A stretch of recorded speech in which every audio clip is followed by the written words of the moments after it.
said hi, hi, hi, hi, hi, hi. Himanta Biswa Sarkar, go back, go back, go back. BJP Sarkar, hi, hi, hi, hi, hi, hi. Meter বন্ধ করো, বন্ধ করো, বন্ধ করো। Smart meter বন্ধ করো, বন্ধ করো, বন্ধ করো। মোদি সরকার, hi, hi, hi, hi, hi. Modi তোমার কাম নাই, কাম নাই, কাম নাই। মোদি তোমার কাম নাই, কাম নাই, কাম নাই। কাম নাই, কাম নাই। আমি প্ৰতিবাদৰ নামত প্ৰতিবাদ কৰিব বিচৰা নাই। আমি জনসাধাৰণৰ ওপৰত এটা মাধৰ্মা উজাইছে বিজেপি নেতৃত্বাধীন চৰকাৰখনে, আৰু সেইকাৰণে আমি প্ৰতিবাদ কৰিবলৈ ওলাইছোঁ।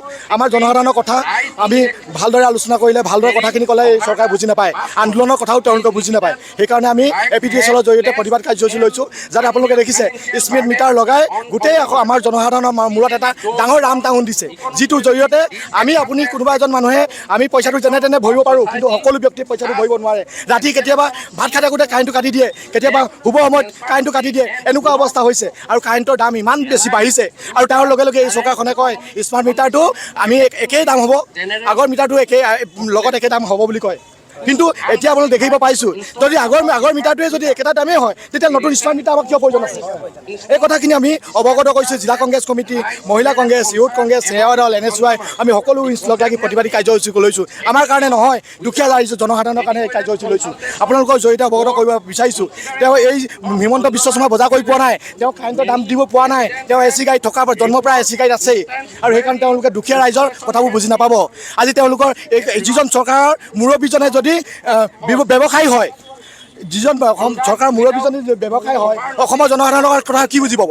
এই সুখ নীতি তেওঁলোকে সকলো স্তৰতে সুখ নীতি চলাইছে, আৰু সুখ নীতিৰ বিৰুদ্ধে আমি ঐক্যবদ্ধ প্ৰতিবাদ কৰি যাম। এই আৰম্ভণি হৈছে, অহা দিনটোত আমি সকলো সময়তে প্ৰতিবাদ কৰি যাম। ৰাইজৰ কণ্ঠ হৈ আমি ধেমাজি কংগ্ৰেছ কমিটিয়ে ৰাইজৰ কণ্ঠ হ'বলৈ চেষ্টা কৰিম। জানে যে আমাৰ অসমৰ মুখ্যমন্ত্ৰী হিমন্ত বিশ্ব শৰ্মা যথেষ্ট মিছলীয়া, আৰু মই মতালি নিজৰ মতে দেশখন চলাই ৰাইজৰ কাৰণে চিন্তা নকৰে। আজি এটা কথা সকলোৱে উপলব্ধি কৰিছে যে ইলেকশ্যনৰ সময়ত, বিধানসভা ইলেকশ্যনেই হওক বা লোকসভা ইলেকশ্যনেই হওক, এওঁলোকে কৈছিলে যে জনসাধাৰণক 300 ইউনিট বিদ্যুৎ বিল ফ্ৰীকৈ দিম বুলি কৈছিলে। কিন্তু আজি সেইদৰে মিছলীয়া কথা কৈ পেলাই গাড়ী সৰব কৰাৰ পাছত এওঁলোকে আজি স্মাৰ্ট মিটাৰ লগাবলৈ লৈছে। একটা ইউনিট ফ্ৰী হোৱাৰ বাদেও এওঁলোকে আজি স্মাৰ্ট মিটাৰ আৰু মেনুৱেল মিটাৰৰ মাজত কোনটো ভাল কোনটো বেয়া আমাৰ জনসাধাৰণক জনাব বিচাৰিছে।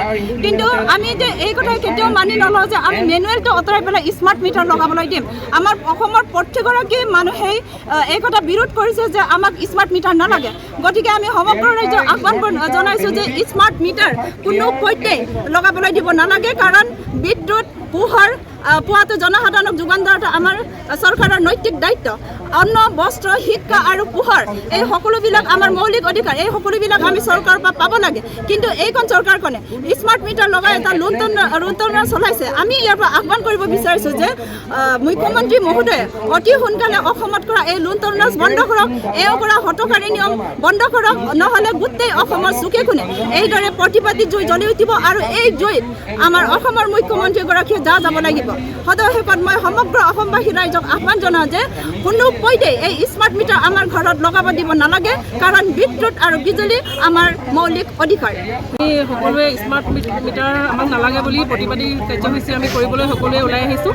আৰু আমাক স্মাৰ্ট মিটাৰ একেবাৰে নালাগে, কাৰণ অসমত নিবনুৱা সমস্যা ইমানেই বৃদ্ধি পাইছে যে অসমৰ মানুহে স্মাৰ্ট মিটাৰৰ জৰিয়তে প্ৰতিদিনে 50 টকা 60 টকাকৈ বিদ্যুৎ মাচুল আমি দিব নোৱাৰোঁ। গতিকে আমি আজি সকলো ওলাই আহিছোঁ। আমাৰ এগৰাকী আমি গৃহিণী হিচাপে মূল্যবৃদ্ধি প্ৰতিটো বস্তুতেই এনেকুৱা জুই চাই দাম হৈছে, এইবোৰ ঘৰৰ গৃহিণীজনীয়েহে আমি বুজি পাওঁ। আমাৰ হাজবেণ্ডবিলাকে কপালৰ খাম মাটিত পেলাই কষ্ট কৰি 2 টকা অৰ্জন কৰি আমাৰ হাতত দিয়ে। আমি সকলো মহিলাই ভাবোঁ যে কেনেকৈ আমি 10 টকা আমি ৰাহি কৰিব পাৰোঁ। তেনেস্থলত আমাক জল জীৱন আঁচনিৰ জৰিয়তে যেনেকৈ কাৰেণ্টৰ মিটাৰৰ লগত সংযোগ কৰিবলৈ জল জীৱন আঁচনিৰ নামতো আমাৰ বিল আহে এক্সট্ৰা কৰি। গতিকে আমি এইবোৰ হেৰিয়ত আমি চৰকাৰৰ বিৰুদ্ধে সফল হৈ আজি সকলো ওলাই আহিছোঁ। আমাক কোনো পধ্যেই স্মাৰ্ট মিটাৰ নালাগে।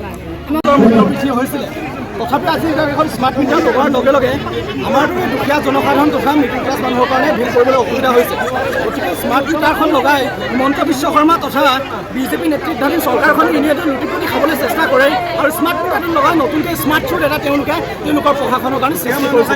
গতিকে আমি হিমন্ত বিশ্ব শৰ্মাৰ লগতে তেওঁৰ যিসকল কেৱল মুঠিবাদ ব্যৱসায়ী আছে সেইসকলক আমি সকীয়াই দিব বিচাৰোঁ। যদিহে আপোনালোকে স্মাৰ্ট মিটাৰ বন্ধ নকৰে কিন্তু ধেমাজি জিলা NSY তথা ধেমাজি জিলা কংগ্ৰেছ চুপ হৈ নাথাকে, আপোনালোকৰ বিৰুদ্ধে তীব্ৰ গণতান্ত্ৰিক আন্দোলন গঢ়ি তোলা হ'ব আৰু গোটেই অসমত আমি ৰাজপথৰ আন্দোলন গঢ়ি তুলিম। আৰু সকলোকে যিহেতু এতিয়া ইয়াত সমবেত হৈছে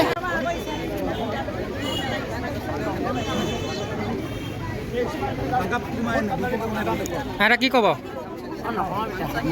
আমাৰ স্কুল মিটাৰ নালাগে, আমি দিনে হাজিৰা কৰা দিনে মানুহ আমি আৰু যিকেইটা যাব সেইকেইটা মোৰ লোৱা কথা নহয়, কিন্তু আমাৰ সমৰ্থ নাই ল'বলৈ। আমি দিনে হাজিৰা কৰা আমি চিমেণ্টাৰ ল'ব পাৰোঁ আৰু নিবলৈ লগাবলৈ হ'লেও আমি লগাব নালাগে, আমাক নালাগে স্মাৰ্ট মিটাৰ নালাগে। আমি বহুত দুখীয়া মানুহ, সেইটো কাৰণে আজি আমি গৰমত ওলাই আহিছোঁ।